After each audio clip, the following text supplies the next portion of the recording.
నమస్తే, welcome to #you. నేను మీ రాజేష్.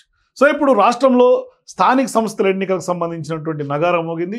ఎప్పుడెప్పుడో ఎదురు చూస్తున్నటువంటి ఎన్నికలు రానే వచ్చేసాయి.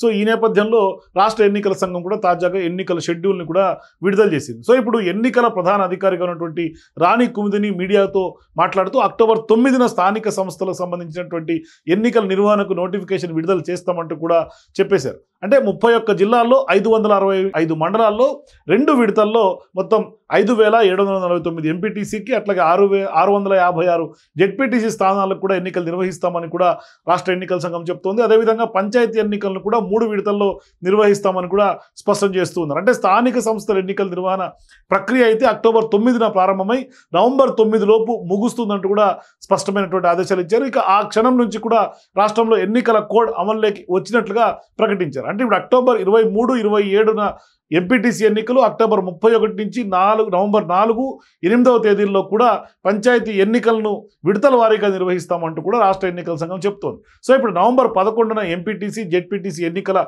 తుది ఫలితాలను కూడా వెల్లడిస్తామని రాష్ట్ర ఎన్నికల కమిషనర్గా ఉన్నటువంటి రాణి కుముదిని ప్రకటించారు. సో ఈ నేపథ్యంలో అంటే మొన్న 42% రిజర్వేషన్ల అంశం తెర మీదకి రావటం, అట్లాగే హైకోర్టులో కూడా కొంత దానికి సంబంధించినటువంటి వాదనలు జరిగినటువంటి నేపథ్యంలో అసలు స్థానిక సంస్థల ఎన్నికల నిర్వహణ ఉంటుందా లేకుంటే వాయిదా పడుతుందా అనే ఒక చర్చ జరిగింది రాష్ట్ర వ్యాప్తంగా. కానీ ఎట్టకేలకు స్థానిక సంస్థలకు సంబంధించినటువంటి ఎన్నికల షెడ్యూల్ అయితే విడుదలైపోయింది. ఈ మేరకు రాష్ట్ర ఎన్నికల సంఘం కూడా పెద్ద ఎత్తున ఇవాళ ఆ షెడ్యూల్ విడుదల చేశారు. ఇక నోటిఫికేషన్ కూడా వచ్చే అవకాశాలు స్పష్టంగా ఏ రోజు వస్తుందో కూడా చెప్పేసినటువంటి పరిస్థితి. సో ఇప్పుడు మొత్తం 2 దశల్లో ఎన్నికలు నిర్వహించేందుకు కూడా ఈసీ సిద్ధంగా ఉన్నట్లు సమాచారం. సో ఈ నేపథ్యంలో ఇప్పుడు పెద్ద ఎత్తున దానికి అనుగుణంగానే షెడ్యూల్ని ఎన్నికల సంఘం రూపొందించి ప్రకటించినటువంటి పరిస్థితి. సో ఇప్పుడు రాష్ట్రంలో గ్రామీణ స్థానిక సంస్థలకు సంబంధించినటువంటి రిజర్వేషన్లు కూడా ఇప్పటికే గెజెట్ అన్నింటినీ కూడా పంచాయతీరాజ్ శాఖ పెద్ద ఎత్తున ఆదివారం సాయంత్రం లోపే ఎన్నికల సంఘానికి అందించింది. ఈ క్రమంలోనే ఎన్నికల నిర్వహణకు రాష్ట్ర ఎన్నికల సంఘం కార్యదర్శిగా ఉన్నటువంటి కుముదిని నోట్ ఫైల్ సిద్ధం చేసి దాన్ని కమిషనర్ ఆమోదానికి పంపించారు. తర్వాత వెంటనే ప్రక్రియ స్టార్ట్ అయిపోయింది. అంటే మొదట ఎంపీటీసీలు, జెడ్పీటీసీ ఎన్నికలు నిర్వహించేటట్టుగానే ఈసీ నిర్ణయం తీసుకుంది. దానికి అనుగుణంగానే షెడ్యూల్ రూపొందించారు. అట్లాగే బ్యాలెట్ పేపర్ ద్వారానే ఎన్నికలు నిర్వహించే అవకాశాలు స్పష్టంగా ఉన్నాయి.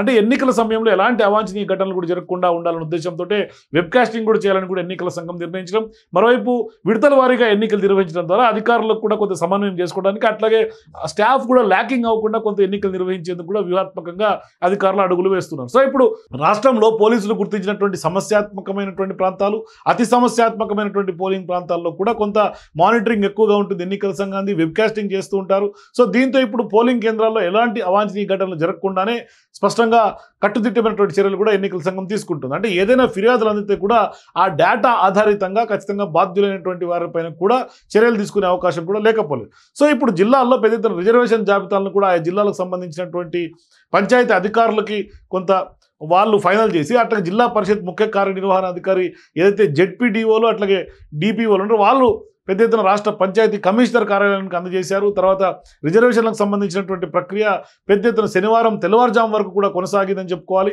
సర్పంచులు కానీ, వార్డు సభ్యులు కానీ, అట్లాగే ఎంపీటీసీలు, జెడ్పీటీసీలు, ఎంపీపీలు ఇట్లా అన్ని విభాగాలకు సంబంధించినటువంటి రిజర్వేషన్లకు సంబంధించినటువంటి గెజెట్ల విడుదల కూడా చేయడానికి కొంత చేసిన తర్వాత ఇప్పుడు షెడ్యూల్ విడుదల చేయడం, తీవ్ర స్థాయిలో అధికారులు అయితే కసరత్తు చేశారు ఈ రిజర్వేషన్లకు సంబంధించినటువంటి అంశంలో. అంటే ఎలాంటి పొరపాటు జరగకుండా కొంత ముందస్తు జాగ్రత్తలు కూడా తీసుకున్నట్లుగా స్పష్టంగా కనిపిస్తుంది.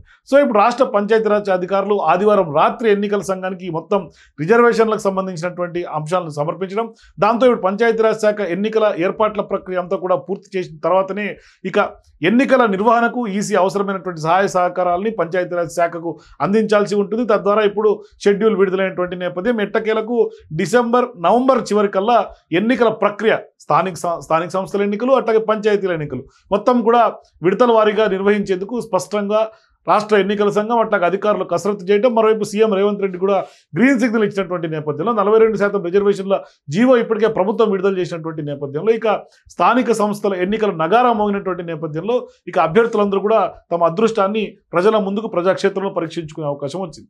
సో మీరు కూడా స్థానిక సంస్థల ఎన్నికల్లో ఏ పార్టీని పై చేయ అవకాశం ఉంటుంది? మీ అభిప్రాయాలు కింద కామెంట్స్ తెలియజేయండి. For more videos please watch #.